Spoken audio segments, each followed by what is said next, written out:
Good morning, everyone. It's Sunday, November 24th. Senator Ed Markey is our guest. Let's go on the record. He's not shaken, but it is the biggest political challenge of his career. How Senator Markey plans to withstand the insurgent campaign of Congressman Joe Kennedy. Deval Patrick is in. Your thoughts? I want nothing. I want nothing. I want no quid pro quo. Under oath, however, a different take from that man, the EU Ambassador Gordon Sondland. Where the case for impeachment stands now, let's go on the record. From WCVB Channel 5, the inside word from Washington to Beacon Hill. Today's newsmakers are going on the record. Everyone, and welcome to OTR. I'm Ed Harding, along with News Center 5's political reporter Janet Wu. Our guest this morning is Senator Ed Markey. He is the junior senator from Massachusetts, although it's difficult to call you a junior anything, but he's a junior senator from Massachusetts, a Democrat. He is seeking his second full term as a senator. He has served since 2013. Before that, he served in the House of Representatives, first taking office in 1976, hence calling you junior seems silly. He is the dean of the state delegation. He was a member of the Massachusetts House from 73 to 76. He's a graduate of BC and BC Law. It's great to have you with us, sir. Thank you. Thank you it's for good your to time. be called junior. Thank you. Terrific.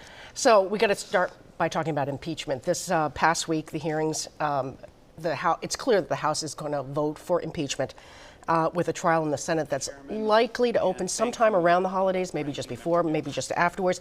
What are you hearing behind the scenes from your Republican colleagues?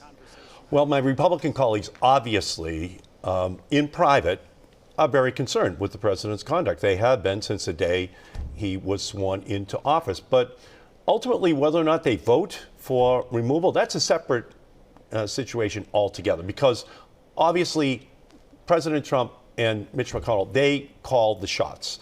They determine what happens. And I think operationally, the Republicans are going to have a very difficult time voting against President Trump, notwithstanding the blistering, scalding indictment of evidence that has already been presented in the House of Representatives. So you think that there is a chance that you could get enough Republican votes to actually find the president guilty? No, just the opposite. I think it's going to be very hard to find Republican votes to remove the president, right, notwithstanding this incredible compilation of evidence. I mean, from my perspective, the president has engaged in bribery, extortion, obstruction of justice. It has piled up in a way which I think is irrefutable. And if that evidence actually comes over, if those findings are in the articles of impeachment coming over to the Senate, then I will feel compelled to vote for his removal. But I think it's going to be very difficult to find any Republicans who are willing to do so. Which almost begs the question, Senator, why go through it? If you believe this is the ultimate outcome, and many people do believe it's going to be difficult to sway enough Republican votes to do that, what's the purpose of the exercise? Well, it's to discharge our constitutional responsibility. If we find that the president has engaged in impeachable offenses, then I think that case has to be presented to the American people. We've already seen that, actually, in the last 2 weeks in these compelling testimony that we've heard. And ultimately, that's our job. Mm-hmm. We have to let the American people then decide what they think from their own perspective will guide their votes. But from my perspective, we're going to exercise our constitutional responsibility. We're going to have the trial, if necessary, and the impeachment comes over from the House of Representatives. Then we'll let the American people judge. Let's talk about the hearings. It became clear during the hearings that while the Ukrainian president was desperate for a meeting with President Trump instead met with Russian President Vladimir Putin in Tokyo, a part of the world where you have deep knowledge. So nothing is done by mistake. So translate how important that meeting was. Well, I agree with Nancy Pelosi. With Donald Trump, all roads lead to Putin. And we continue to see that from his denial that Putin tried to interfere with our election to Putin ultimately, in my opinion, being the backdrop for everything that Trump is doing. Even having Trump pursue this faulty line of inquiry where he believes the Ukrainians had interfered with our election in 2016, when that's been debunked over and over again. We know it's Putin, we know it's the Russians, but the president continues to engage in this denial. And so that's what's actually becoming more and more clear. Fiona Hill made that clear again. There's a faulty, misleading narrative that the Republicans are trying to sell, that the Iranians had something to do with compromising our elections rather than the Russians. And that's why all these expert witnesses from the State Department and other places have helped to put out on the record very clearly for the American people what did happen in 2016. So let's talk about your own political battles here in Massachusetts. Congressman Joe Kennedy, he's challenging you as you run for re-election next year. Now, polls, and there have been very few, but there have been a couple of polls that show him with a sizable lead over you. So my question to you is this an indictment on your incumbency? The response I'm receiving across the state is overwhelmingly positive. And I'm running on my record. And then what's with the numbers in these polls? You're just ignoring them? This is a campaign which is going to give me an opportunity to lay out my record of leading for Massachusetts and delivering from Massachusetts. That's why Marty Walsh, the mayor of Boston, has endorsed me. That's why Rachel Rollins, the district attorney from Suffolk County, has endorsed me.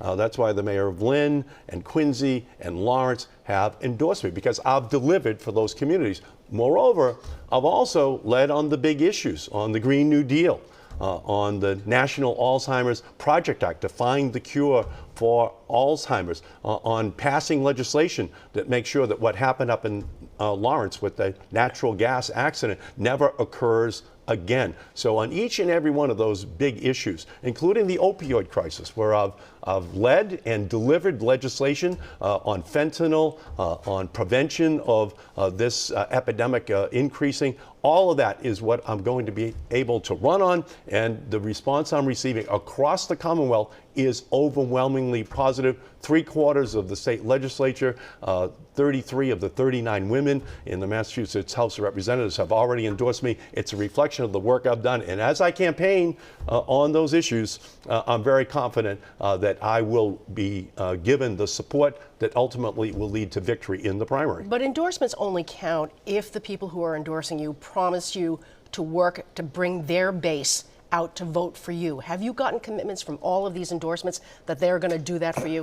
Without question, the level of enthusiasm I'm receiving in Newton, in Brookline, in Lawrence, in Lowell, in Springfield, in Pittsfield, no matter where I go there, scores of people show up. We're organizing them. I have developed Patrick's campaign manager, John Walsh, running my campaign. He is a grassroots city and town by city and town organizer. And by the way, the Green New Deal has unleashed a generational level of support for my candidacy. The Sunrise Movement, Alexandria Ocasio-Cortez has endorsed me, saying that Ed Markey is the generational change which we need in politics in America. So I really do feel that the support I'm receiving is grassroots, it's support, it's enthusiastic, and it will lead to a victory. Just a couple of weeks ago, Governor Dukakis sat in that very chair. And I'm not going to quote what Governor Dukakis said because I can't remember the quote, but essentially he said to Joe Kennedy, wait your turn, young man. But the Kennedy people might say, you've been in Congress for 4 decades. Isn't it time, after 4 decades, I'm asking this very delicately and with due respect, isn't it time that 4 decades is enough? Campaigns are always about the future. And that's what Alexandria Ocasio-Cortez said in endorsing me. Ed Markey is the generational change we need because I lead on climate change. I lead on net neutrality. I lead on the opioid crisis. I lead on income inequality issues. That's why Rachel Rollins has endorsed me, because I lead on changing our criminal justice system so that it is more fair, it is more just, especially for the minority community in our country. And so on each and every one of these issues, I have been leading on the issues of our time, and I will continue to do so. You ready to do the OTR pop quiz? I'm ready to go. We will continue to do that. See, right here, stand by. Pop quiz. Speaking of AOC, Representative Alexandria Ocasio-Cortez, your House partner in the Green New Deal, she represents New York's 14th district. On the screen right now, her Boston roots stretch back to her college days. At what local university? Suffolk, BU, or Northeastern? B, Boston University. Boston University. She graduated in 2011 with a degree in international relations and economics. Question 2. Before the 17th Amendment, U.S. senators were appointed by state legislatures, not by the popular vote. So your question is, in what year was the 17th Amendment ratified? 1911, 1913, or 1915? I would say 1915. 1913, Massachusetts was the first state in the Union to vote in favor of ratification in May of 1912. To be exact, we continue with Senator Markey. Stay with us.